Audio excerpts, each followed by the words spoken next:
Hey, welcome back in today's video. In today's video, a sweet 6-year-old little Ukrainian girl was adopted by a loving family, and everything seemed fine until they realized that their adorable 6-year-old was actually a 22-year-old violent sociopath who wanted to poison them. All that and more on today's episode of Exploring the Internet. An unsuspecting Christian couple from Indiana, Michael and Kristine Barnett, adopted a sweet little 6-year-old girl from Ukraine in 2010. Everything seemed to be going good. They picked her up from a Florida adoption center, but it was a rush emergency adoption. The details were a little bit murky, but they didn't care to figure out what they were. So they took her back home to Indiana, and things got real weird, real fast.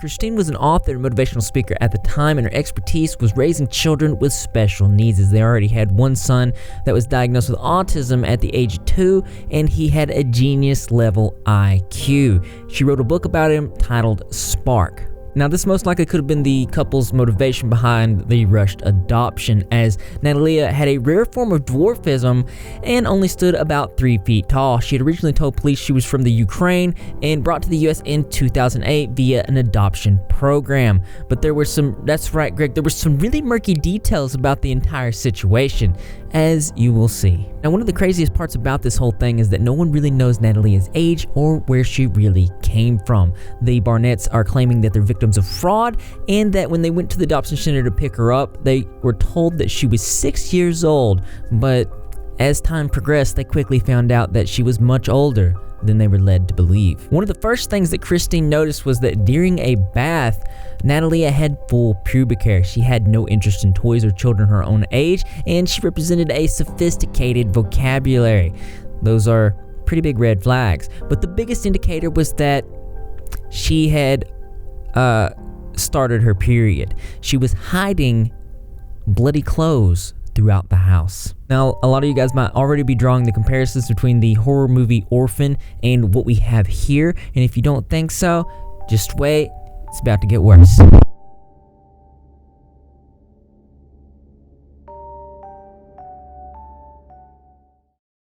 Kristine goes on to say that things escalated quickly after she took Natalia to her family doctor, where they did a bone density test that showed that she was actually 14 years older than previously thought. Now, when this was revealed, Natalia's psychological behavior changed drastically. She started saying that she wanted to kill members of the family, roll them up in a carpet and put them in the backyard, smearing blood and other bodily fluids on the walls, mirrors, hovering over them in the middle of the night as they slept. They had to hide sharp objects, and she was even caught putting bleach or Windex in the coffee. And when she was asked about it, Natalia said that she was just trying to poison the family. Finally, after Natalia attempted to push a family member into an electric fence, they decided that it was best that they put her in a psychiatric unit in a hospital, and it was there that she revealed to doctors that she was actually 18 years old. Now, upon hearing this, the family doctor wrote a letter siding with the fact that Natalia was actually a scam artist and made a living out of pretending to be a child.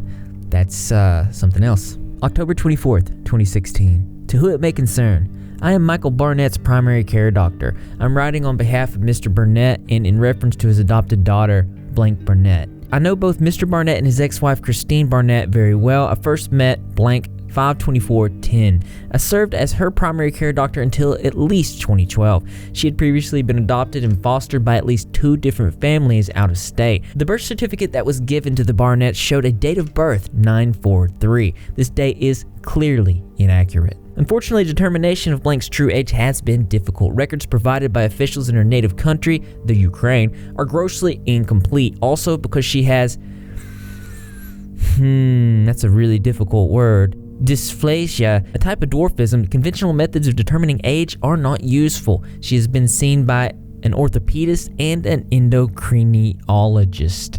Neither specialists were able to help substantially with the age assessment. Over time, it has become increasingly apparent that this patient is substantially older than she claimed to be. She was seen by a dentist in 2011 who described her dentition as adult. A neuropsychology evaluation in 2011 described her as fully grown and with secondary sex characteristics. This signifies adult sexual development. During an inpatient psychiatric hospitalization in 2012, it was stated that she was at least 14 years of age. A normal menstrual cycle was documented during the hospitalization. She was also diagnosed at the time with sociopathic personality disorder, which usually doesn't appear until at least 16 years of age. Around that time, she began admitting that she was over 18. That was about 5 years ago. Miss Blank Barnett has made a career of perpetuating her age facade. She has continued to fool those who have the best intentions. This includes previous and current caregivers, physicians, and her adoptive parents. The biggest victims are Michael and Kristine Barnett, who did everything in their power to provide.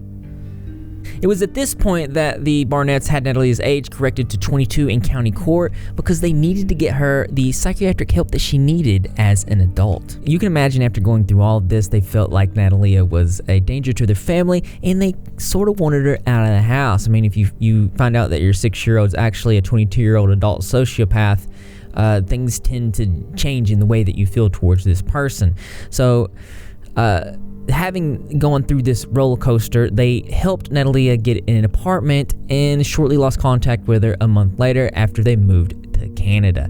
Now, this is the events that was reported widespread by the news, and a lot of times misinformation gets thrown around, so I'm going to try to orchestrate this and put some information out there to give you guys a better way to conduct your opinions about this, because there are two sides to every story.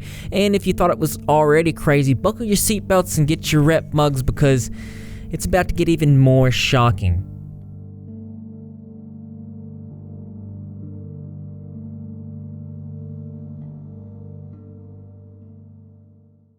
In 2016, a new couple applied to be Natalia's guardians, but the Barnetts objected this, and the court ruled in favor of the previous ruling, saying that Natalia was not a minor, not a 7 to 6-year-old, but actually a full adult born in 1989. After the story received nationwide coverage, the Tippecanoe County Sheriff's Department charged the Barnetts with 2 counts of felony abandonment of a dependent, based on the 2014 statement released by Natalia that said she'd been left alone in 2013 by her adoptive parents. Warrants were issued for the Barnetts after they turned themselves in. They were ordered to pay $5,000 in surety fees plus a $500 in cash each. They were made to go to court, to which they pleaded not guilty.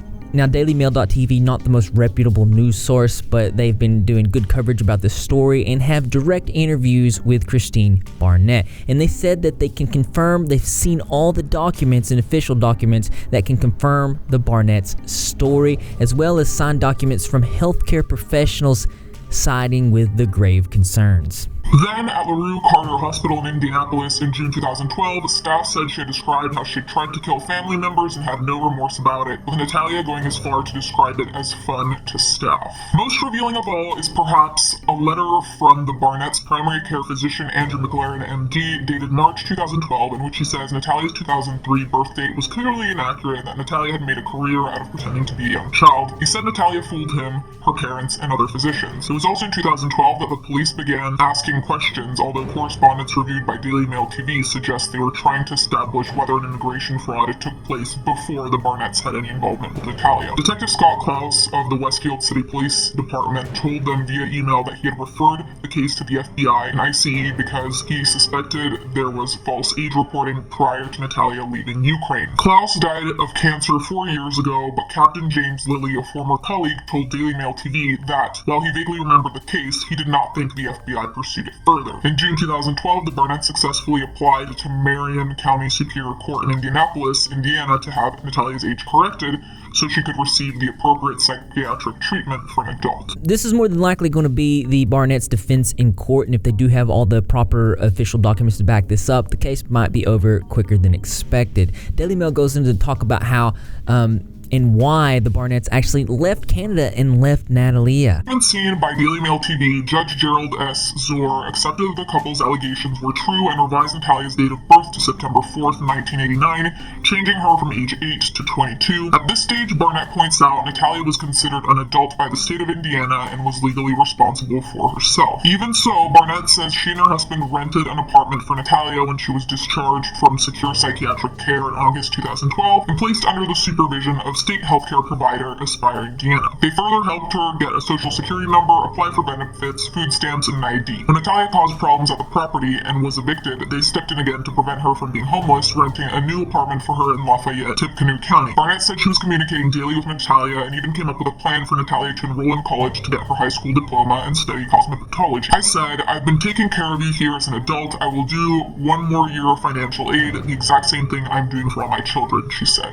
"I co-signed the lease and paid for the rent up front for a year. I did everything you would do when you send your child off to college. I helped her with groceries and bought furniture at Target for her. I was optimistic she had a concrete plan for her life. She had food stamps, she had social security income for the rest of her things. She had demonstrated she was able to live." By 2013, Barnett had published a memoir about Jacob, now age 21, entitled The Spark, a mother's story of nurturing, genius, and autism. That same year, they moved to Canada so Jacob could attend the Perimeter Institute for Theoretical Physics in Waterloo, Ontario, leaving Natalia behind at her rented apartment. By then, however, Barnett says Natalia had vanished and stopped returning her calls. Barnett told Daily Mail she feared Natalia had stopped taking her medication and was probably posing as a child again for another unsuspecting family. "I'd found a little pink dress in her closet and a little pink bicycle parked beside her house," she said. "I would have forced her back into treatment, but I couldn't do that any longer because she was an adult. She discontinued communication with me. What I did get was a letter in the mail stating that she'd changed Michael from the beneficiary of her social security income to someone else." Well, this certainly goes against Natalia's story that she originally gave the police about just being flat out abandoned. And it also shed some light into the misinformation that the media covered about this, because originally they were making the Barnetts out to be these horrible, horrible people, and now we can see that there's actually a little bit more depths and layers to this, and maybe it wasn't what everybody originally thought, and maybe, just maybe, Natalia is not who she says. Now, this is an ongoing case as Natalia currently lives with another family that believe that she's a little girl and not some raving psychopath that is just trying to manipulate good people, but the Barnetts are ready to prove their case, and they say they have all the official documents to back it up. And it does throw me off because there was statements from previous cases saying that they did believe that there was age fraud, an identity fraud before that she ever came to the United States, so that freaks me out a little bit. But we're gonna keep looking into this, so make sure you're following Twitter, and we'll see if we can't get to the bottom of these questions, because that's interesting as it is. So since it's more interesting to me, that's right, you guessed it, I want to know what you think. So why don't you go ahead and leave your creative and interesting responses in the comment box below. Thumbs up for those likes. As always, brothers and sisters, I will see you in the next video. I mean, this is probably by far one of the craziest stories that I've ever covered. And I don't know what to think about it. I don't know. I want to know what you guys think about it. Clearly, I don't know how it's going to end, but it's clear to me that something really weird's going on. And one thing's for sure, if these official documents stack up, Natalia is not a child. There's absolutely no way. And I heard a lot of people that were saying, well, how can somebody just pretend to be a kid and go that hardcore into it? Well, if she's a psychopath or a sociopath, that's exactly what she would do. And she would prey on innocent people, unsuspecting people like Antoine and Cynthia Mance. Hopefully that's not the case, but it's not looking good. Other than that, I want to thank everybody that was at yesterday's live stream. It was like one of the best live streams that I've ever had. We are going to start doing that same time every week, late nights with Rep live streams, and we're gonna try to raise charity money for the next one.